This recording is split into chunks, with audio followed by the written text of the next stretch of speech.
civilmedia.mk.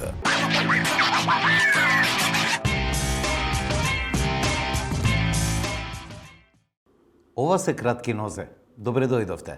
Во ова издание ви разоткриваме серија невистини од Драган Павловиќ Латас за проектот Скопје 2014. Исто така откриваме дезинформации дека Фондацијата на Сорос го финансирала спорниот камп на првиот скопски извиднички одред. Како и дезинформација дека од деца во училиштата се собира генетски материјал. Тргнуваме веднаш. Драган Павловиќ Латас, во што не е јасно на телевизија Алфа на 28 септември, изнесе серија дезинформации за Скопје 2014 и потрошените народни пари за овој проект. На еден од нивните владини, провладини, невладини портали, Призма, можете да видите детално Скопје 2014 за што се потрошени парите. Значи, од 200 и нешто милиона, скоро 200 милиони се потрошени за булевари, за инфраструктури и така натаму. За споменици и слично се потрошени неполни 20, околу 20 на милиона за се. Значи, не се само спомениците, тука се и украсни фасади и така натаму.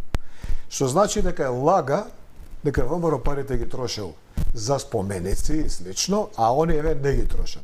Само во овој кус дел од интервјуто кажани се многу невистини, кои ги соголува прецизно и во детали Жарко Трајановски во неговата анализа за Цивил Медија.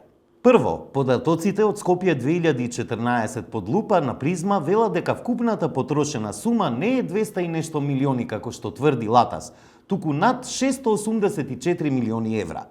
Второ, не е точно и дека скоро 200 милиони се потрошени за булевари, за инфраструктури и така натаму, затоа што во Скопје 2014 воопшто нема трошоци за булевари.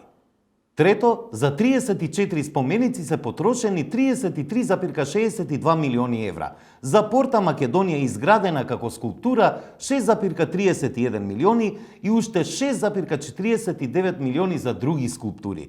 Значи, за споменици и скулптури се потрошени над 46 милиони евра, а не неполни 20 како што тврди Латас. Исто така, не е точно тврдењето на Латас дека во тие 20 милиони се вклучени и украсни фасади и така натаму. Фасадите се дополнителна ставка од 43,36 милиони евра.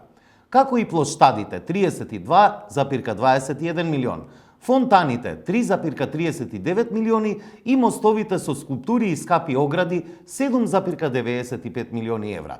А во останато е вбројано и партерно уредување кај МНР, како и одржување, илуминација и останати трошоци. Сето тоа за 11,6 милиони евра. Ако се собере се ова, се добива сума од околу 145 милиони евра, а не неполни 20. Освен овие невистини, прашање е како тоа Латас тврди дека Призма е еден од нивните владини, провладини, невладини портали, кога оваа редакција постојано објавува стории што се критички кон сегашната власт и кон функционерите и нивните постапки. Или можеби Латас тргнува од личните искуства, кога медиумите со кои тој уредуваше, според негово лично признание, се полнеа со вести кои беа нарачани од власта на Груевски.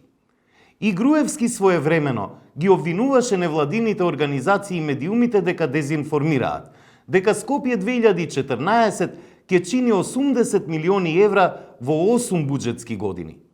Очигледно сето тоа е далеку од вистината, а токму Груевски и Латас се тие што ја дезинформирале и ја дезинформираат јавноста.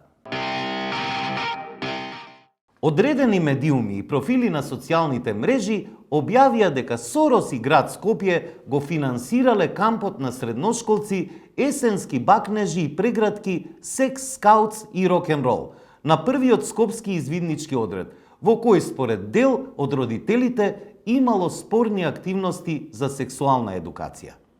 Но Фондацијата Отворено општество Македонија ги демантираше овие написи, кои се појавија во Курир, Република, Нетпрес, Лидер и Плюс Инфо. Фондацијата посочи дека дала поддршка за друг проект на извидничкиот одред, чија цел била неформална едукација за деца и млади во природа и подигнување на јавната свест за заштита на животната средина.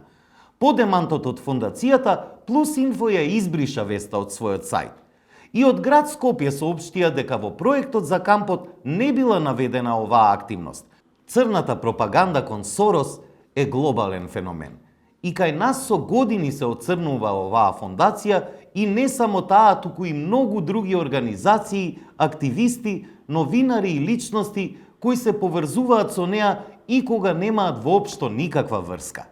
Но создавањето на непријатели нема врска со вистината. Тоа е една од базичните алатки на пропагандата со кое некој цели да го одвлече вниманието на јавноста од вистинските проблеми кои што ги мачат граѓаните. Затоа граѓаните треба да ги отфрлат овие содржини и нивните создавачи, а вниманието да го фокусираат кон јавниот интерес. На социјалните мрежи деновиве се ширеше дезинформација дека училиштата не се отворени за да ги учат децата, туку за да им собираат генски материјал преку тестови. Оваа невистина ја открија проверувачите на факти од Вистиномер. Постот на Facebook кој што целосно дезинформира, предизвика прилично внимание и споделувања. Според Вистиномер, овие тврдења се косат со законските одредби за тајност на здравствените податоци и заштита на правата на пациентите. Ваквите ставови не се новина и се чести за вакцинацијата против COVID-19, а сомневањата доаѓаат пред најавениот скрининг за присуство на коронавирусот во училиштата. Навистина се изнагледавме и изнаслушавме невистини за COVID-19 и вакцинацијата. Од тоа дека вирусот не постои, па дека вакцината има чипови, па се до собирање на генетски материјал. Но зошто за вакви дезинформации се злоупотребуваат дури и децата? Создавачите знаат добро дека споменувањето на деца во вакви објави предизвикува силни емоции и луѓето ги примаат овие невистини без добро да ги промислат и не со студени глави. Овие дезинформации создаваат голема врева, но таа врева е врева за ништо, доколку не е подкрепена со цврсти факти и аргументи. Затоа, граѓаните треба добро да ги промислат овие содржини и да не ги примаат онака како што им се сервираат. Толку во овие кратки нозе. Ги очекуваме и вашите предлози, содржини за кои сметате дека се дезинформации. Заедно со вас ќе ја бараме вистината. Се гледаме наскоро. Останете со Цивил Медија.